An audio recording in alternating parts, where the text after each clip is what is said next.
Yo, what is going on YouTube? It is your boy GZTV, and look, I can acknowledge the fact that I am very late on this video. Matter of fact, I'm about 10 days late pretty much on this video by the time you guys are getting it. But we have the top 25 albums of the year. Now this video may seem a little bit sloppy. I'm going to be basically going off the dome, like what I remember from this album, what I liked, what I didn't like, all that type of stuff. 25 albums. Some of these are good, some of these are bad. This wasn't a particularly amazing year for, you know, mostly rap, because that's what we listen to over here. I will give my top 25 picks, and that'll be that. Here you go. Let's go. Starting at 25, this is like the one album on the list where it's like, I'm pretty forgettable about this, but I remember reviewing it on the channel, so why not throw it on here? We have Dirty Nachos by Chief Keef. This is a collab project with Chief Keef and Mike Will Made It, kind of like a little mixtape. You get some features from guys like 2 Chainz and guys like Sexy Red on here, so that's fun. But it's just an 18-song album of a lot of very forgettable tracks. Now, obviously, everyone likes the song with Sexy Red. Promenade is a song that's on my playlist, but that's actually like the only song that's on my playlist. I really don't have much to say about this album. I mean, this is a dope link-up to see these two get together and make an album. In the grand scheme of things, especially compared to some of the albums we're about to talk about, not my cup of tea. This next pick might be a little controversial as how like low it is, but we have Childish Gambino's Bando Stone in the New World at 24. A lot of people have this to like their top 5 to top 10, and I really like this album. And you get great features from Chloe, Amare, Flo Milli, Georgia Smith. You get even his son on here, Kamasi Washington, Yeet, Fushi. You get all sorts of great artists on here. I mean, I obviously as a Yeet fan, you know I'm gonna love what they did together, you know, on some of their traction this year. We'll get to more stuff of Yeet later. I don't know, this album rubbed off me fairly quickly, and I like the artistic vision. I like what he's going with. It's like a soundtrack to a movie. We haven't even gotten like news about the movie yet. We got like a little trailer for it. I don't really know. This album isn't bad, but it's definitely not great. There's definitely songs you can take away from it that are really dope. I mean, Lithonia is great. Hearts Were Meant to Fly. Some of like the early tracks. Steps Beach is great. Yoshinoa is a good song. Not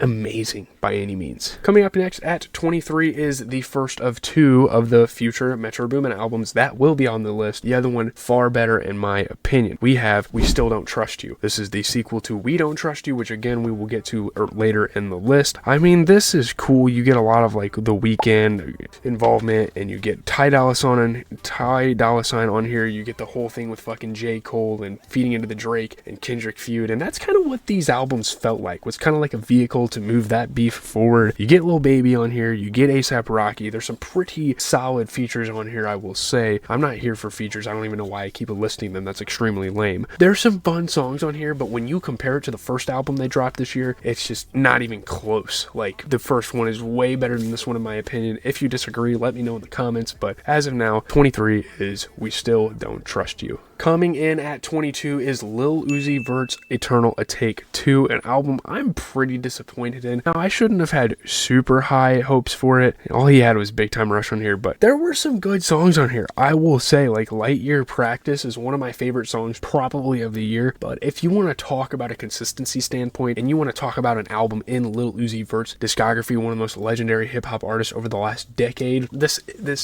looks like a polar bear in Arlington, Texas. Like, it really fucking does. I don't really like this album. Some of the track titles, some of the lyrics, some of the cadences are super cringy. It's still better than the albums before it. Is it better than the Campino album? I don't really know. I probably enjoy it more than that. I don't know. This list is all sorts of fucking fucked up, but Eternal A Take 2, we're just gonna throw at 22 here. I liked it to an extent. There's a couple good songs, but in terms of longevity, no, I'm not gonna keep this around. You guys may think this is a fucking joke, but coming in at number 21 is Lil Dicky's Peanut. Now, you can click off the video and automatically say, oh, this guy's lost all of his fucking legitimacy. That's fine, but mainly the reason I put this even on the list in the first place, because no one is going to have this on their albums list but me, is because the show is fucking amazing, and you hear the songs on the show, and you're waiting for a Lil Dicky album. I mean, no one's saying play that new Lil Dicky, no one's saying that. But there's some genuinely good songs on here, like Honestly is great. Ha Ha Ha, Harrison Ave is great. There are some genuinely good songs on here. Like, a lot of people should be able to admit that. I think Morning After is like a vintage Lil Dicky type of style of song. And again, he's a comedic rapper, and it's a small penis joke, and it's kind of cringy, and people don't really like him that much. But I value his music to an extent, and I value it more than most people do. And maybe that's just the fan in me just putting this on the list. But Lil Dicky's Penis, pause. It's a 21. I don't really know what else to say about it. The show is fucking phenomenal. So we're just gonna leave it at that. and the songs reflect the show, and it's a great time. There you go. Next up, cracking the top 20 is Gunna's album for the year, One of One. Really dope tracks on here. One of One is awesome. Hakuna Matata is great. On One Tonight, Back in the A. There's some really good tracks on here. Blackjack is solid. You know, Gunna just comes back on this album with kind of his typical flows. Obviously, it's going to get old after a while, and I really don't have much to say about this, but it's very entertaining. I think it's not really an album to be overly analytical about. I think it's kind of something to sit back and enjoy, and I think it's great seeing him after all these allegations just come through, sell out shows, you know, sing on hot mic, no fucking background music, just kind of seeing his journey back into the rap game is fucking great. Obviously, you know, it's fuck him for like Lil Baby and Young Thug, but it's been great to watch his journey back and to make a decent album like this. So there you go. I'm gonna leave it at that. Number 19, I think, is one of the first like major hip-hop releases of the year. He literally dropped this January. We have American Dream by 21 Savage. Obviously, great features on here. We'll talk about those. You know, Doja Cat, Young Thug's on here, Lil Durk, Travis Scott, Summer Walker, Brent Faiyaz, Burna Boy, Tommy Newport, and you get some involvement from Metro Boomin. Travis Scott was fucking incredible on this album, by the way. Nina is one of my favorite songs of the year. This is a great fucking album, I think, and this is one of the first albums on this list that is genuinely good and something I genuinely go back and listen to. All of Me, Red Rum, again, Nina, See the Real is a really dope introspective song from 21 Savage. A lot of real messages, and this album kind of surfaces after his whole visa thing and him being from England and like the rumors turning out to be true and people memeing the fuck out of him, and that kind of being like a focal point of the album I think was kind of fun. Obviously 21 Savage probably doesn't enjoy the fact that he's known for that now, and you know, he came off the success of Her Loss, so dropping this album was only right, and it was pretty good. I'm not going to say it was great, but it was a pretty good album. I said it was great. It is great to an extent, but I don't know. I don't know what I'm saying right now. At 18 is the second of 3 future albums that are going to be on this list. We have Mixtape Pluto, and honestly, I don't know why I put this so low. There are some great songs on here. Surfing a Tsunami is probably my favorite song that has dropped all year, damn near in hip-hop. It is definitely a top 10 to 15 song that I've heard all year. And then obviously, you know, you start the album with songs like Lil Demon and Ski, and Future just bringing some incredible energy, and just the musical output from Future this late in his career. He's been rapping for a good 10 to 15 years, and to hear him drop and to see him drop this much music this year was quite impressive. I had to put all 3 of his albums up there, and the second of them is Mixtape Pluto. Really fun fucking time. I remember my listening experience with this one. I still listen to some of these songs to this day. You have the moment with like Plutoski and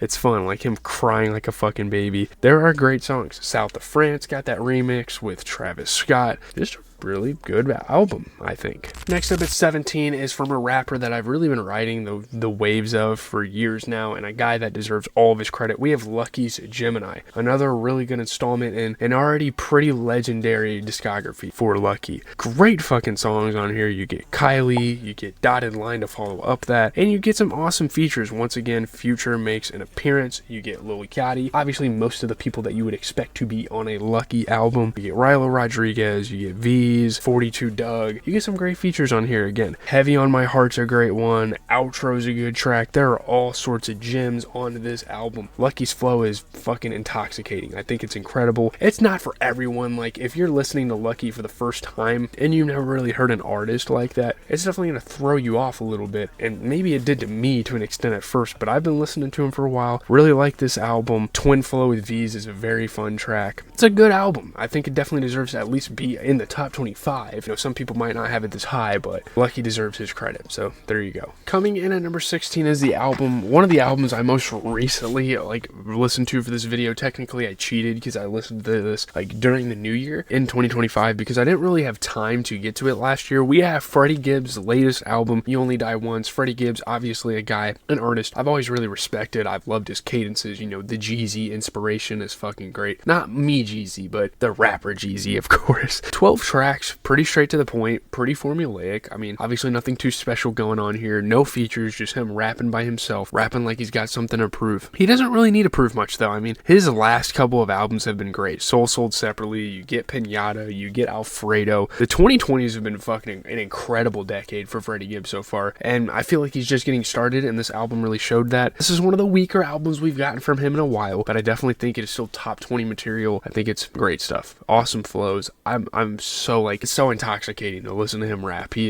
is awesome. I love his flow so much. Coming in at number 15, cracking the top 15, it is an album there's a couple albums on here I really wish I could have ranked higher. Heartstone Psycho by Don Toliver. This album's fucking awesome, obviously. Like, there are some awesome songs, and we are getting into kind of the territory of the albums on this list where there's not really a bad album from here on out. You know, you get Kodak Black, Charlie Wilson, Cash Cobain, Travis Scott on here a couple of times, Future and Metro Boomin, Tizo Touchdowns on here, and that's great. This album didn't really live up to the hype, and I've said the same about Lovesick. You know, I don't think we've gotten a very, very good Don Toliver album since The Life of a Don, and if I know you guys are going to disagree, so just leave your thoughts in the comments. But Heartstone Psycho, I like the aesthetic, I like some of the sounds and kind of his change in tone in some of these tracks and stuff, and the beat switches are great. Just the vibes of it are awesome. It's not as good as I really wanted it to be or thought it was going to be. Still an incredible project for him, and I'm excited to see what he does in 2025. This one might hurt me the fucking most, and are the albums above this better? I don't know. I'm kind of questioning some of these. But 14 is Chromacopia by Tyler, the Creator. This fucking stings. Tyler, the Creator is like a top 3 favorite artist all time of mine. But this album, and just the no promotion, no hype for it, just dropping it on us, I don't really know how I felt about that. I mean, I'm not really a big marketing person. I don't really care how you market an album. I wasn't a huge fan of this album, like, especially compared to Call Me If You Get Lost. I think that album shits on this one. And this one has good songs and has good moments. He's making another character. He's going through some like real emotions and a lot of mature emotions that you don't get on some of his earlier projects. I mean, shout out to like Daniel Caesar, Tizo Touchdown. You get Sticky, one of the more iconic hip-hop songs of the year with Glorilla, Sexy Red, and Lil Wayne. You get LaToya Williams, Schoolboy Q, Sandy Gold, Lola Young, Doechii. You get all sorts of these great artists, and even Playboi Carti was on like the vinyl version. But I don't know, this album isn't that good to me. There's not a whole lot of tracks that I'm going to take away from this album. And honestly, with Tyler, the Creator, I grew so accustomed to listening to catchier tracks on Call Me If You Get Lost that some of those slower, mellowed out R&B tracks just don't really hit for me anymore for Tyler, the Creator. And it might be because of some of the music I've been listening to recently, and that will be kind of reflected on this list as well. Chromacopia, pretty disappointing. It's still a top 15 album of the year. It's just, it should have been top 5 realistically, you know. I don't know if I truly believe this album is better than Chromacopia, but we have at number 13 Eminem's The Death of Slim Shady, Coup de Grace, another one of like my top 3 to top 5 artists of all time, one of my favorites.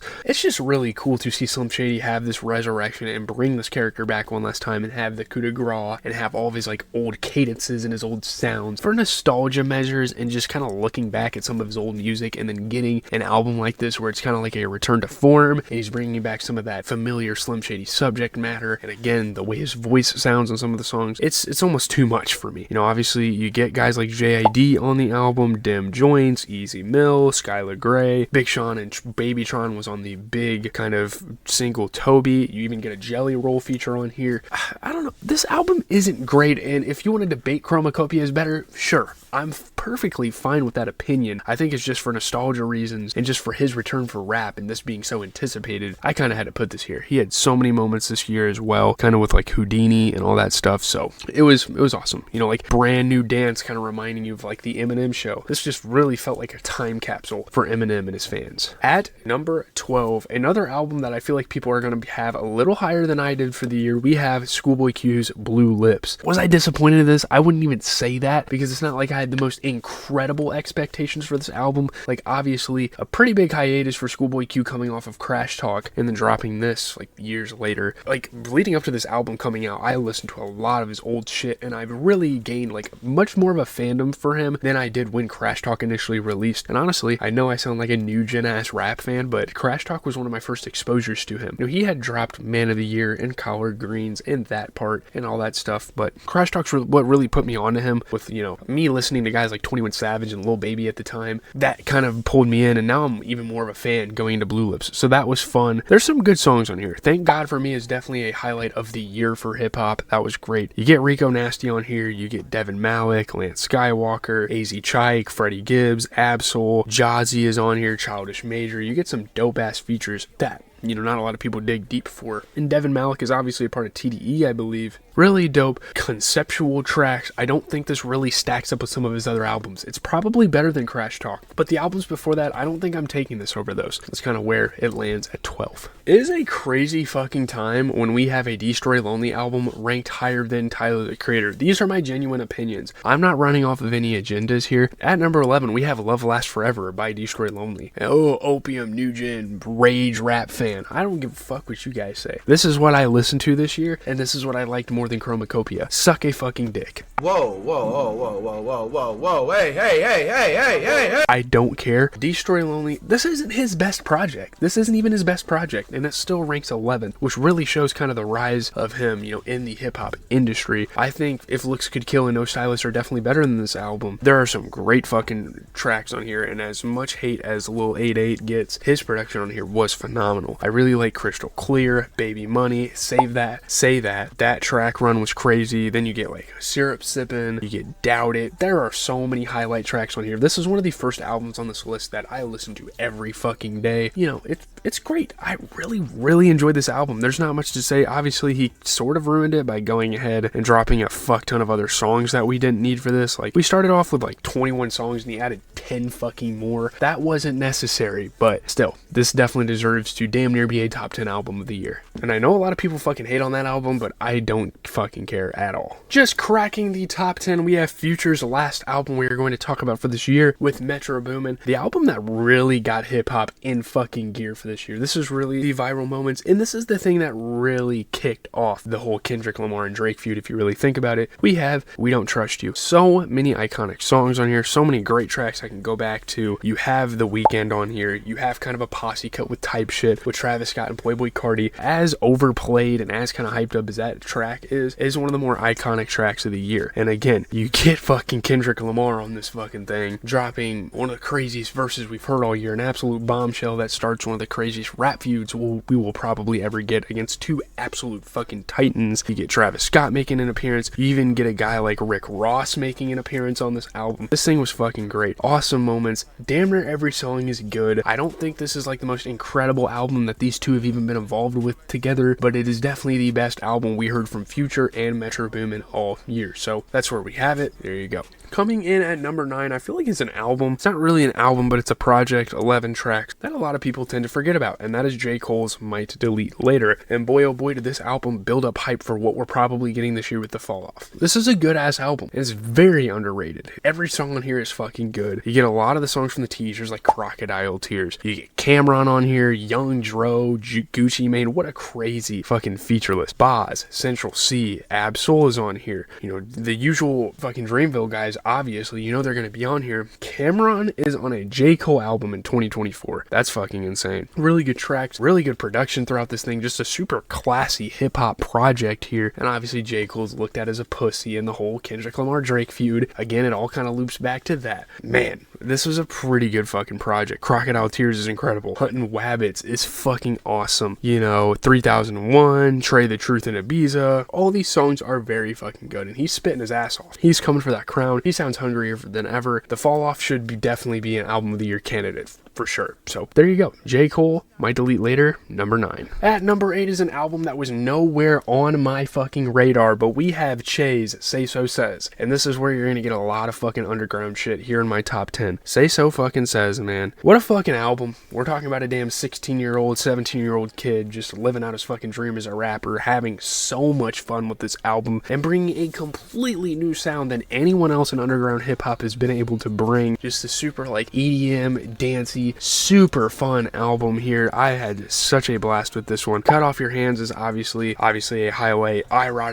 Saska, You Made It. Just opening the album with those. Get Naked with the whole anime kind of loop. Production on here is fucking next level. Again, we are talking about a 16, 17-year-old scoring a Lyrical Lemonade video this young in your career, and we'll talk about plenty of other young artists. Don't you worry, I'm really tapped into this shit right now. But Pissy Coffee, interlude, It's My Party and I'll Die If I Want To, just extremely extremely fun songs. I had an extreme blast with this album. Shout out to Che. He has a great career ahead of him. Che is the fucking man, dude. Coming in at number 7, this is a little high, I think, but this is the first of the 2 Yeet albums that dropped this year. We have a Lifestyle. Now, most people are gonna say I overrate the shit out of 2093. I don't care. I'm here for experimentation. I'm here for revolutionary sounds, so damn it, those are gonna get high on my list. But Lifestyle is just an overall very fun fucking project that seems like kind of a return to like the Afterlife/Life era that we got out of Yeet, and this is a really fun album. The production is fucking crazy. You get Kodak Black on here, you get Summers, Don Toliver, Lil Durk, all sorts of great artists, fun hip-hop artists that we've seen Yeet work with a couple of times, and that whole reunion between him and Summers is fucking special. One of my favorite moments of the entire year. That music video is fucking incredible. Fate is a great track to close this album with. I don't even want to go through specifics and highlights because there are a lot of them. Orchestrate, one of the best hip-hop songs of the year, and I say that for one for every album, which that's genuinely the case because that's why these are top 25 albums, of course. Heard of Me, They Tell Me, one of the craziest beats we've heard all year, very like Ken Carson inspired. This is a crazy fucking album, and at first when you're first listening to it, you think this is the most obnoxious shit I've ever heard, and you really get in the zone and you start listening to stuff like On One. It's just a smooth album, and like Gone for a Minute and Forever Again brings a completely different style for Yeet that he's been kind of experimenting with for a couple years now, but this album has everything you need. It's fucking incredible. Coming in at number 6 is another one of those albums that I just recently listened to, and this is an artist that I very just recently got into, but it is an artist that I fell in fucking love with. He's one of my favorite artists out right now. We have Pretty Fun's Funhouse coming in at number 6. Now you could have put either this or the other album on there. I wasn't gonna put both on the list because I literally just discovered this guy a couple weeks ago, like right before the new year turned. Pretty Fun, another one of those very young underground artists. Again, we have another one coming soon. Just such a fun fucking album here. It's crazy, in your face, very ADHD style production. You know, Che-like vocals, following the lead of Che very, very well. You know, the first 3 tracks on here, it's one of the best 3 track runs I've heard in a long ass time. Dead First, ZNS, going into Feel Like Uzi, and you get into his aesthetic. Obviously, it's a little zesty with his vocal effects and, you know, his visuals for his videos. It's fun, dude.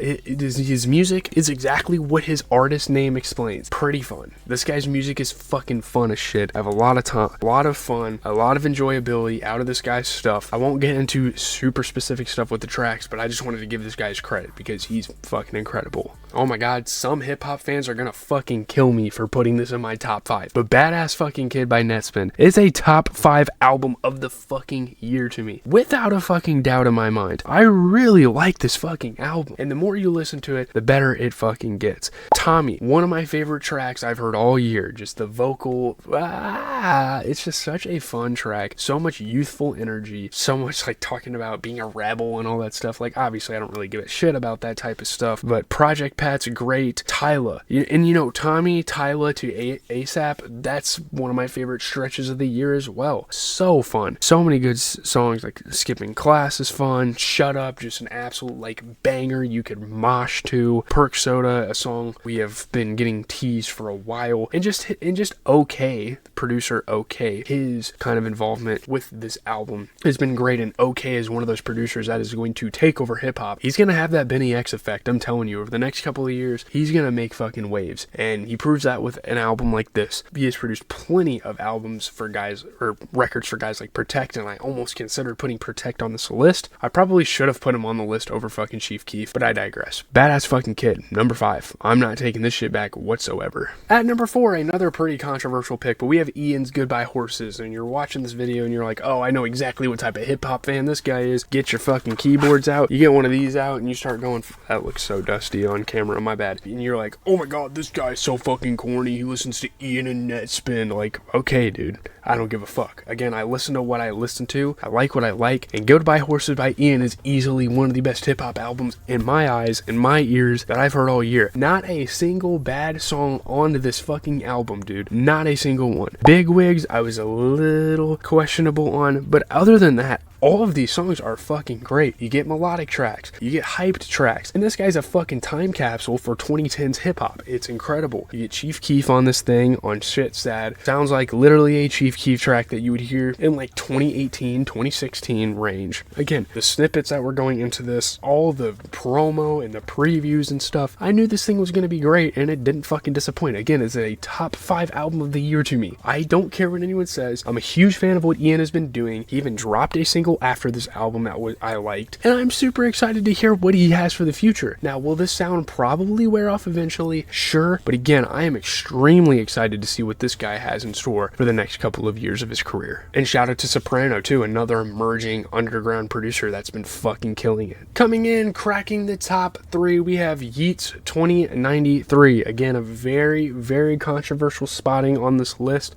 And this album isn't necessarily his best, and I don't have a huge enjoyment out of it, but I think it's just the experience and the experimentation and the sonic journey that Mr. Noah Oliver Smith takes us on here. You start with Psycho CEO, one of his most high energy tracks you will ever get. Then you go into Power Trip, this insanely like euphoric, Childish Gambino featured, crazy fucking song, and I feel like Yeet is definitely going in that kind of Childish Gambino direction, and it makes sense why you would have him on the album. Breathe, sampling a fucking Regular Show song? Are you fucking serious? One of the more bouncier club banger type of tracks of the year. So many good ones. Bought the Earth is incredible. You get kind of his traditional takes like Nothing Change, Stand on It, and Run They Mouth. You definitely get his traditional tracks. I think there's everything here. And shout out to guys like Future, shout out to guys like Lil Wayne for being on this album. Those are the only 2 features on the album out of like 20 something tracks, but those are huge features. And actually later on in P2 he actually got Drake on here. The dude got Drake, Lil Wayne, and Future on his fucking album. If that's not telling you something, I don't know what will. Like, holy fucking shit, dude. This guy, he didn't fall the fuck off, if that's what you guys think. Great songs, very much like a Gotham Batman soundtrack sound to a lot of these. I'm not mad at it at all. Very dystopian, very disco, very futuristic. I don't even know how to explain this album. It is such a fun experience. I would recommend it to a lot of people. Just for the musical experience. You don't have to enjoy it. It's just a crazy experience. Oh man, the Drake fans are gonna come at my head, but at least this isn't my album of the year for you guys. Number 2 is GNX by Kendrick Lamar. Who the fuck still listens to that shit? Bitch, I fucking do. Are you kidding me? Hits on fucking hits with this album. People will say Squabble Up's a bad track. I don't know what the fuck you're talking about. Luther with SZA, one of the best tracks that has dropped all year. Hey Now, absolute fucking banger. He kind of channels his inner Tupac on Reincarnated. TV Off, again, one of the bigger bangers of the fucking year. You get Peekaboo, which is a fun track. Heart Part 6, very like introspective stuff. And songs like GNX. It's fucking awesome, dude. So many dope moments, so many vocal inflections, so much West Coast influence, and just the whole idea of having a GNX being on your album cover and that being the car of choice. That's fucking gangster. That's fucking badass coming from Kendrick Lamar. And the fact that this is a surprise album, no marketing, came completely out of the blue, and this is a top 2 album of the year, just shows the fucking artistry of Kendrick Lamar, how far he has come, how great of an artist he is. Yeah, sure, did he profit off the Drake beef? Yeah, but didn't fucking Drake do that too? I don't fucking know, guys. Who are we kidding here? Drake is obviously the bigger artist commercially. Does that come to us as a surprise to anyone? No, it doesn't come as a surprise to me. Kendrick, I would do the same fucking thing. I would capitalize on this shit too and drop one of the best albums of the year. Are you fucking serious? Come on, guys. What are we doing? Shout out to Kendrick Lamar, GNX. Really good project. Here we go. Album of the year for me at number 1, and you guys are gonna call me a rap talker. You remember those guys that only listen to experimental music? Yeah, I'm that fucking guy, because JPEG Mafia's I Lay Down My Life For You is album of the fucking year. I don't care what anyone says. I'm not pretending to like this, by the way. I genuinely like this fucking album. I mean, dude, I'm like Dylan Brooks but worse or some shit. It's fucking crazy. What a crazy opening line. What an abrasive album. Everything you would expect out of a JPEG Mafia album, and I genuinely think this is his best album. This is my favorite of his. Some of the shit he fucking does. Oh my god, the funk tracks, the bouncy beats, the guitar riffs, all these different samples he uses. He does it at a level that I genuinely don't think he's done before. And to get guys like Vince Staples and Denzel Curry and the very talented Buzzy Lee on this album, that's awesome. Like Denzel Curry and Vince Staples, we don't see features like that on JPEG Mafia albums. That's fucking awesome, dude. I love it. Either on or off the drugs. One of the greatest fucking tracks we have heard all year. That incredible fucking soulful sample. It's fucking great. Don't put anything on the Bible with the, oh yeah! It's awesome, dude. There's so many dope tracks on here that I can remember. Vulgar Display of Power is fucking metal and it's badass as fuck. I don't even know. It's fucking insane. This is one of my favorite albums I've heard probably over the last couple of years. This album is a fucking masterpiece. This thing is fucking incredible. If you're into experimental, weird fucking shit, even if you're a rock fan, I think you would like this shit. Like, it's genuinely great. So, there you go. There you go, ladies and gentlemen. That is going to do it for my top 25 albums of the year. I'm going to try not to make this video too long. It'll probably end up being 20 plus minutes. We will have to see how that goes. I have a little bit under an hour before I want to go to bed here to kind of put the clips together and to start editing. I don't know how I'm going to format this, by the way. This was super off the fucking dome. I think I did a pretty good job, you know, just kind of capulating the year. Obviously, there's a couple of albums that we didn't get this year that I would have loved to. And yes, none of the Vultures albums were on here, guys. Those were fucking terrible. I stand on that. There's some albums I might have forgot. Again, Protect probably should have been on here, but I guess he dropped a little too late in the year. So anyways, leave a like, comment, subscribe. As always, it has been your boy GZTV. I'm going to try to do as many music reviews this year as possible, but that's really not the focus. I've become very much a TV show, sports, movie channel. So if good albums come out, I will listen to them. Big hyped up albums, I will listen to them. But other than that, I'm out.